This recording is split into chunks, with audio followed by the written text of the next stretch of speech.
Amen. Thank you, Steve. Wish you quit leading those good songs right before I get up and preach. It's just embarrassing. Good morning, church. Good to see you. Good morning. There we go. I didn't give you time. It's good to see you this morning, and we're glad that you're here. I hope that you had a good week. If you didn't get enough rain last night, okay. But we did, and so hopefully we'll send some your way if you didn't get enough. But it's good that you're here. Hope that, like I said, you had a great week. Hope that everything went well, you and yours.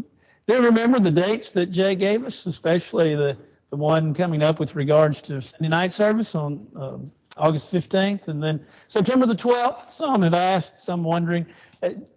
If you got grandkids, invite your grandkids. If you don't have grandkids, invite your kids. If you have both of those, invite both of them, but just invite them to come to church with you on that Sunday in September the 12th. And then afterwards, you can do, if you want to go to your house and eat or go to their house and eat, or I'd recommend going to their house, but do what you think best, or go out to eat. And if you go out to eat, remind them, and if you're a grandparent, it is Grandparents' Day, therefore they ought to buy this time. But I hope that you'll be a part of that day as well. There was a young man right after services one Sunday morning, came to the preacher. He said, "Boy, I really had to concentrate this morning, especially when I was serving at the table." The preacher looked at him and said, "Why?" And he said, "Well, there were some things going on," and he told the preacher what it was. He said, "There were some things going on that were quite distracting to me and temptation to me, really." And he said, I had to really concentrate on why I was here and what I was doing in order that I would not sin against my God." Satan is around everywhere, and temptation befalls all of us each and every day. For every man is tempted. Now, that's what James tells us. But he does say every man is tempted when he's drawn away of his own lust, enticed. Every man is tempted. Not one of us is not tempted. Not one of us is, if you will, secure from the idea and from the practice of temptation. And temptation comes our way. And we as Christians know that, and we as Christians struggle with that all on a daily basis, knowing that we're tried, that we're put to the test, and yet as Christians we also know, but we want to be found faithful. And we want not only to be found faithful, but we want to be an individual that is serving as God would want us to serve Him. And so we want to withstand that temptation. We want to be able to say no. We want to be able to tell Satan to get away from us, just as Jesus did. But we know from time to time that temptation wins out, that Satan, if you will, he's just too sly and too seductive in a particular instance in our life. And our concentration, as that young man said, our concentration isn't there, and we forget the purpose for which we're living, and temptation becomes reality, and it becomes sin in our life. But how do we deal with temptation? How do we deal with the temptation that is put before us almost on a daily basis? And that temptation can be great and it can be many.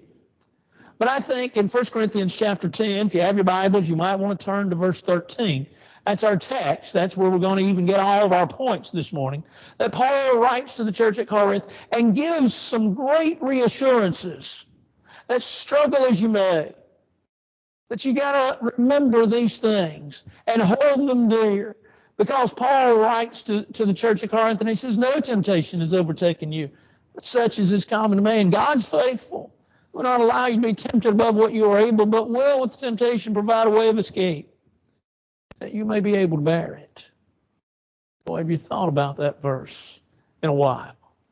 Have you not just read it, but thought about it in a while. There is a verse there that is of great assurance and great promise from God. But let's look at it. Let's dissect it. When we're tempted, Paul says, here's some things to remember. First things to remember, that there's company in the midst of your temptation. You know, we like company, don't we? Not coming to our house, but knowing that others go through it. And that's what Paul says. No temptation has overtaken you, but such as is common to man.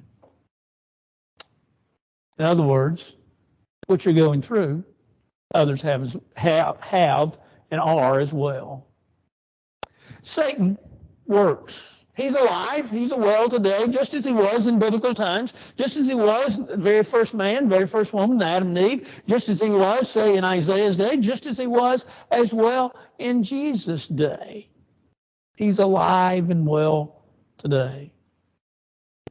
Through his subtle attacks, through his trickery, through his diabolical means, he's pushing us. He's tempting us. Oh, do this. Oh, do that. It's all right. Here. Oh, I know what the Lord says. And we see it. Where James said, is the verse we just looked at just a second ago, James 1, verse 14. James says that every man is tempted when he's drawn away. Notice that he says he's drawn away, us, individuals, with his own lusts and his own desires. See, Satan has a plan of attack. Just like we know that Paul wrote in Ephesians chapter 6.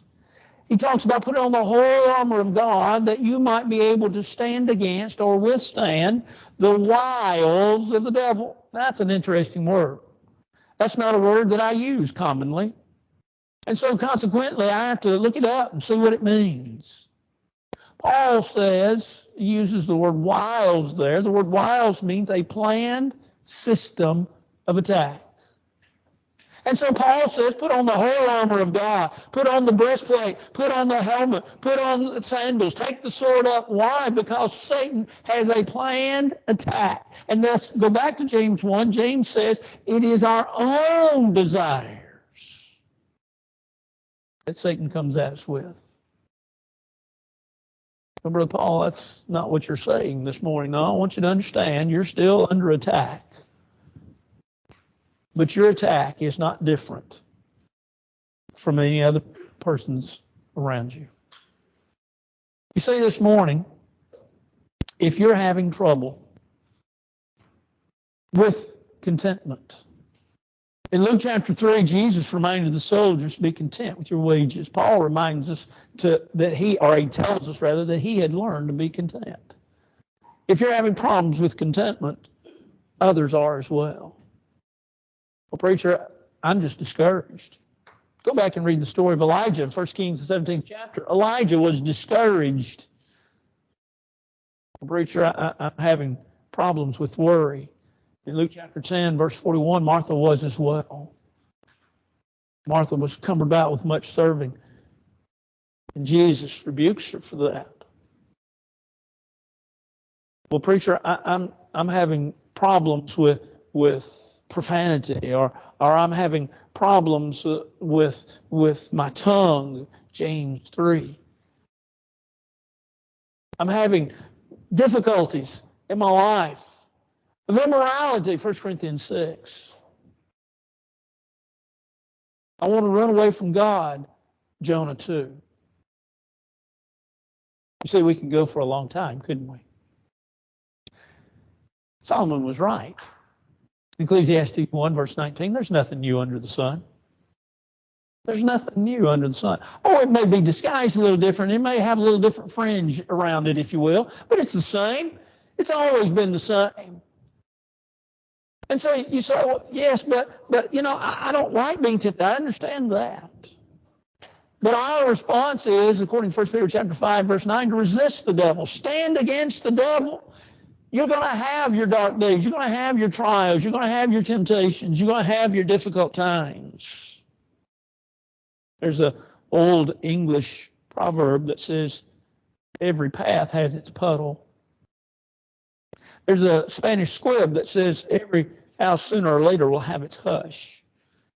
And those two statements are very true.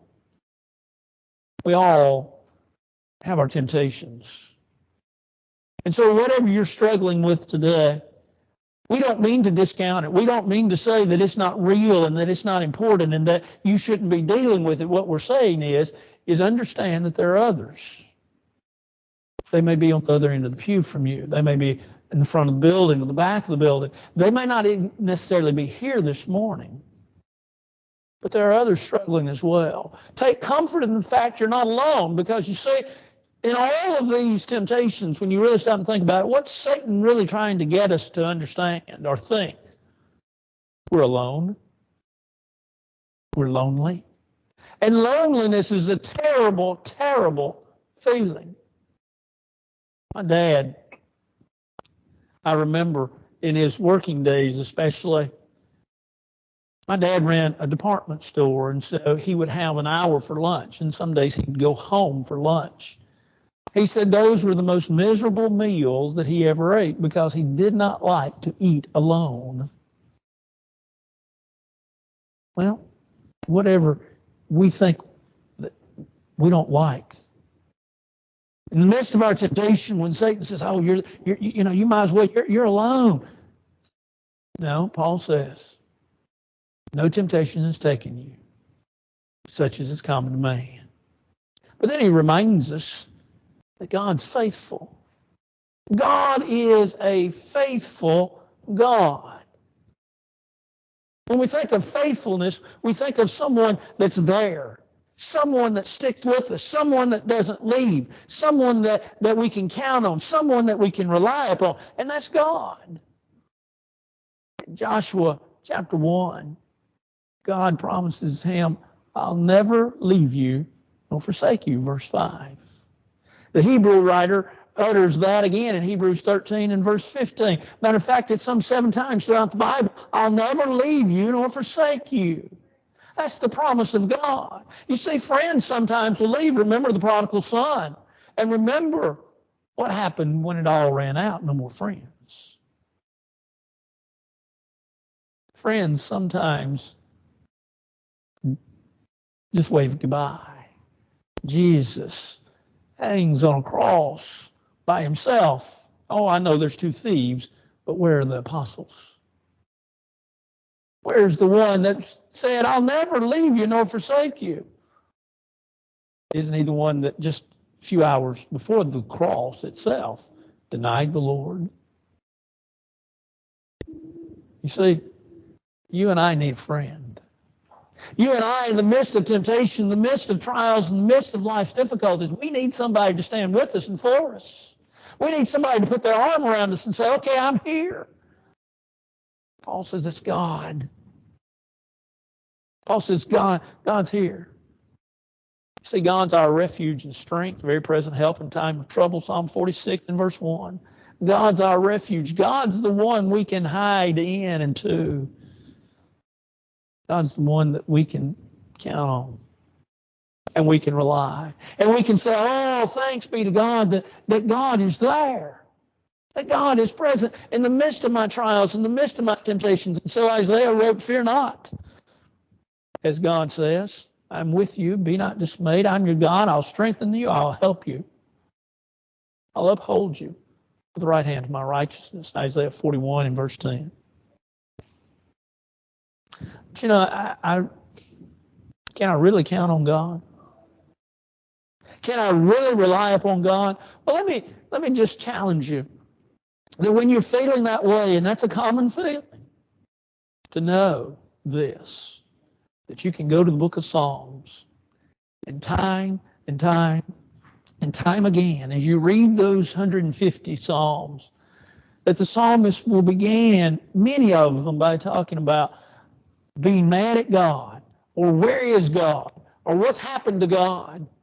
And as you read those Psalms, as they develop, the psalmist at the end of those Psalms where he questions the presence of God and he questions the work of God, always comes to this conclusion: you were there.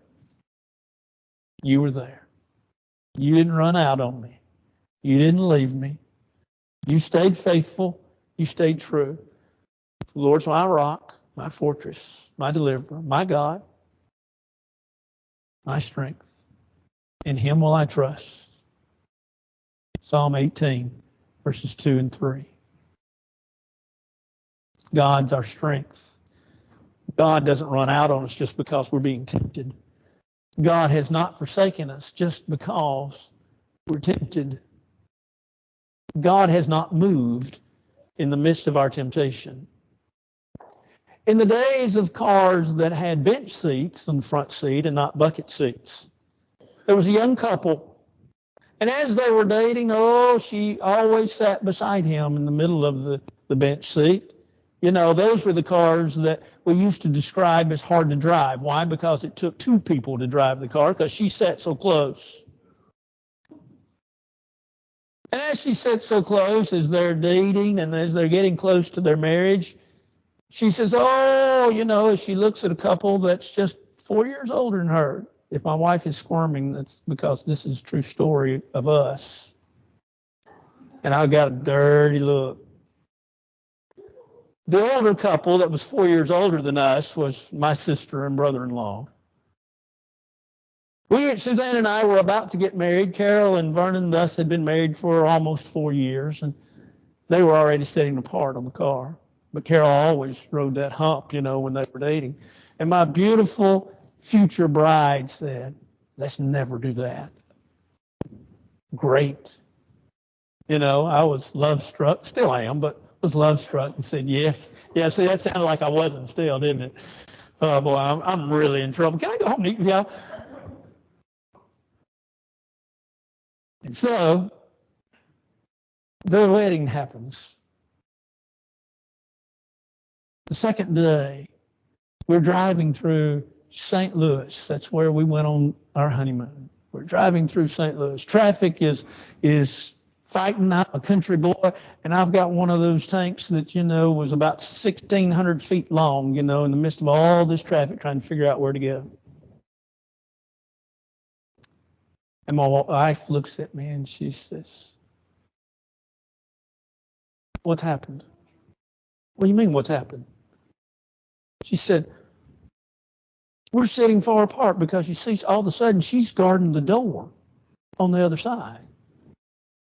And I looked at her quickly and looked back at the road and I said, well, I don't know about you, but I haven't moved. We solved that. We got a car with bucket seats. God's faithful. God doesn't move. God doesn't move in the midst of our temptation. In the midst of our trials, in the midst of our difficulties, God is faithful. But then there's consolation. Because Paul says, He will not allow you to be tempted above what you are able or beyond what you are able. God will not allow you to be tempted above or beyond what you're able to bear. What a great thought. Some would say, oh, wait a minute, isn't there within that the implication that you're going to be tested and tried? Well, we've already said that. And some would say, well, that seems to be so cruel that God would allow such. Well, let me take you in thought for just a couple of minutes to the book of Job. The book of Job is a great book. It's by theologians called a theodicy by many. Well, what's a theodicy? A theodicy is simply a book that is trying to explain God and suffering. This book, the book of Job, in many ways is trying to explain God and suffering. And in Job chapter 1, when Satan comes to see God, God asks him, he says, where have you been? He says, well, I've been going throughout the earth. And so God asked him a question. He says, have you considered my servant Job? Job was presented in Job 1, verse 1, as being a really great, godly, God-fearing, righteous individual. And so Satan says, well, yes. And he says, but you know what? I can get him. And so God says, okay. He says, but you can't touch him. And so in Job chapter 1, verse 12, God and Satan made that agreement. And you know the story probably better than I, as Job loses everything. In Job chapter 2, Satan comes back to God, and Satan says, Job's doing all right. But if I could touch him, he'd be mine. And so God says, go ahead, spare his life. And so Job once again is put to the test as his body is covered with boils from head to toe. Can you imagine just being, if you will, one solid boil? We get a little poison ivy on us and we itch and scratch for 2 weeks. And we think that's most miserable, but can you imagine your whole body, not an inch of your body?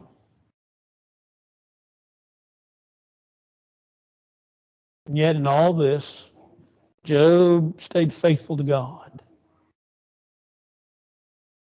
Now when you look at that, you think, why would God allow Job to be tested? Why would God allow Job to be put to the test? Why would God do that to Job? That just doesn't seem right. It just doesn't seem like it meshes in with the God that we love, and the God that loves us, and the God who is love, and the God we have faith in, and the God we trust. But we have to understand that there's some reasons for all of this.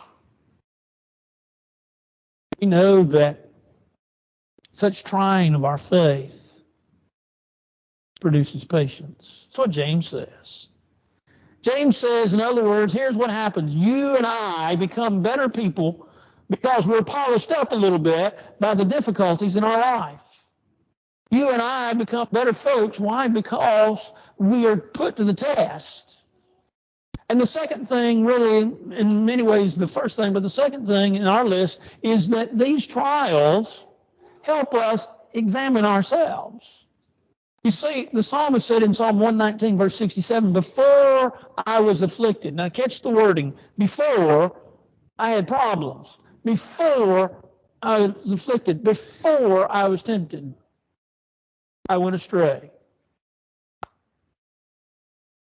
But now, therein have I learned your statutes. In other words, he says, I had problems, I had trials, I had temptations, I had difficulties. And he says, but now they have caused me to come back to you.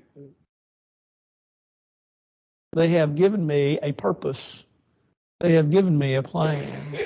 For while we look for a city which does not have foundations, whose builder and maker is God, we understand that our light affliction, 2 Corinthians chapter 4, verse 17, that's but for a moment.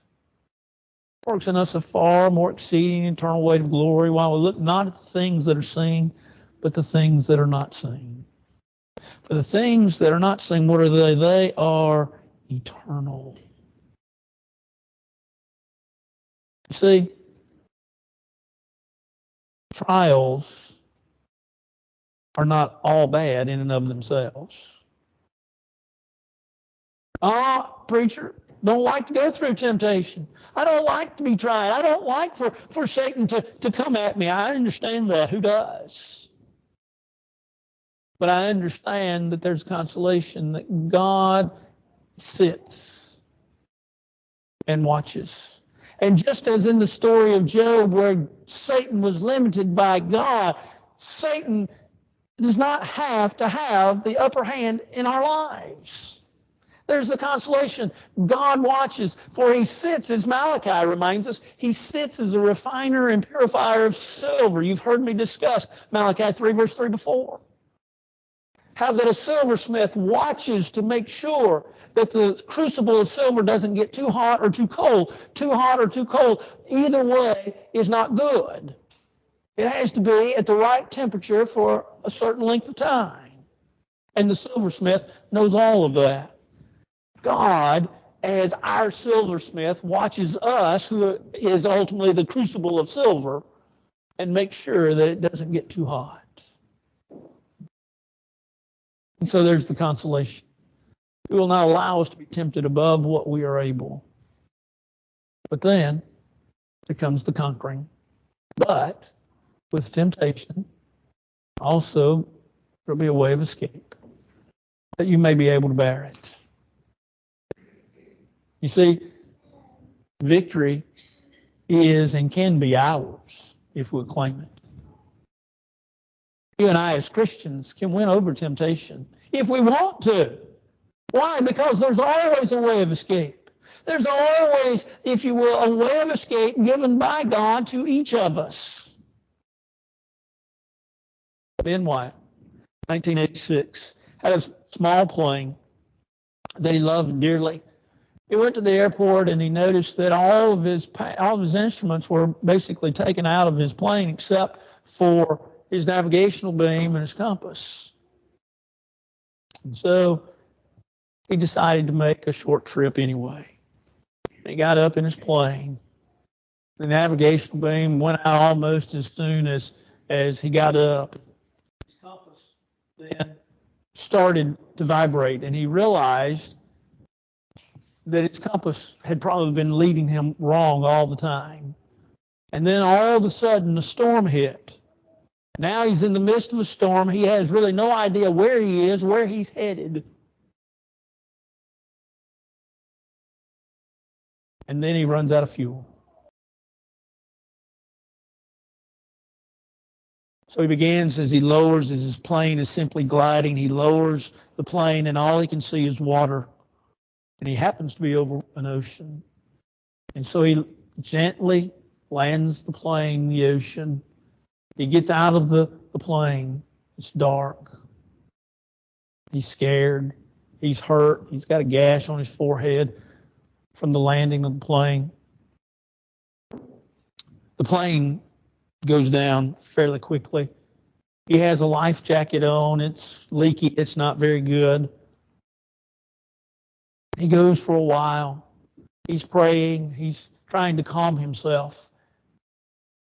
He feels at his foot a knock, and he realizes it's a shark. He kicks and he kicks and he kicks that away. And so occasionally through the night, there's a friend that comes and he would kick and kick until he kicked it away. Here he is.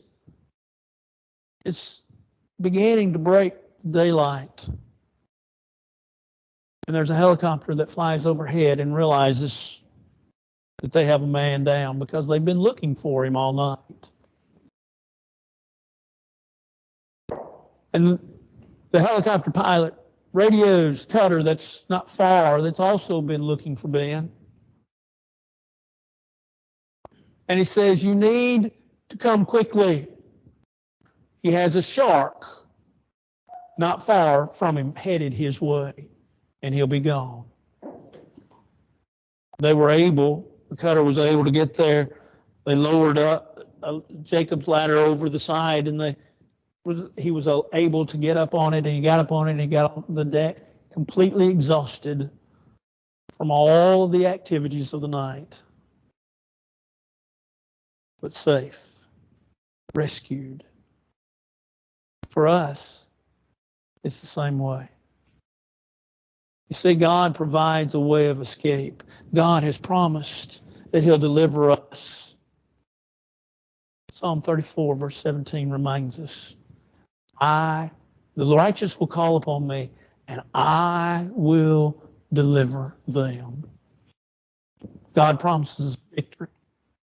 God promised us that we can overcome. For Satan can be not just, if you will, stepped on, but Satan can be defeated by the God of peace, who shall crush Satan under his feet. According to what? Romans 16, verse 20. You see, there's a conquering of temptation that comes. We don't have to quit. We don't have to give in. We're promised.